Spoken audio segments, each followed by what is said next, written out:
எங்கள் ஊரில் வந்து இந்த ரோடு போட்டு 6-7 வருஷம் ஆகுதுங்க.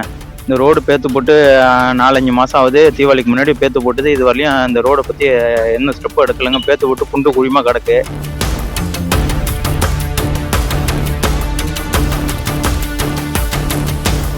எங்கள் ஊரில் வந்து இந்த ரோடு போட்டு 6-7 வருஷம் ஆகுதுங்க. இந்த ரோடு பேத்து போட்டு 4-5 மாதம் ஆகுது. தீபாவளிக்கு முன்னாடி பேத்து போட்டது. இது வரையும் அந்த ரோடை பற்றி என்ன ஸ்டெப்பும் எடுக்கலைங்க. பேத்து போட்டு குண்டு குழிமா கிடக்கு. பள்ளி மாணவர்கள், பெரியவங்க, முதியவர்கள்லாம் போயிட்டு வந்தால் கூட வண்டி வாகனத்தில் போனால் கீழே விழுந்து அடிபட்டு தான் போகிறாங்க. அங்கேருந்து எங்களுக்கு எமர்ஜென்சி உடம்பு சரியாமல் போகணுன்னா கூட நாங்கள் காரைக்கால் போகணும், இல்லைனா திருவாரூர் போகணும், மயிலாடுதுறை போகணும். எமர்ஜென்சிக்கு 108 வரணுன்னா கூட ரோடு சரியான முறையில் இது வசதி கிடையாதுங்க. அவசரத்துக்கு போகிறதுக்கு கூட பஸ் வசதி கிடையாதுங்க எங்கள் ஊருக்கு. இப்போ ஸ்கூல் பசங்க போகிறது கூட ரொம்ப சிக்கலாக இருக்குங்க. ஒரு அடிபட்டுட்டா நாங்கள் பெரம்பூர் போகணுன்னா கூட தள்ளிட்டு தான் இங்கேருந்து நாங்கள் போக வேண்டியதாக இருக்குது. 2 வீலரில் போயிட்டு வந்தால் கூட ஆக்சிடென்ட் ஆகுது, வண்டியிலேருந்து கீழே விழுவுறாங்க. இங்கே சேத்தூர் பஞ்சாயத்தில் ஒரு 1500 குடும்பம் போல் இருக்குங்க.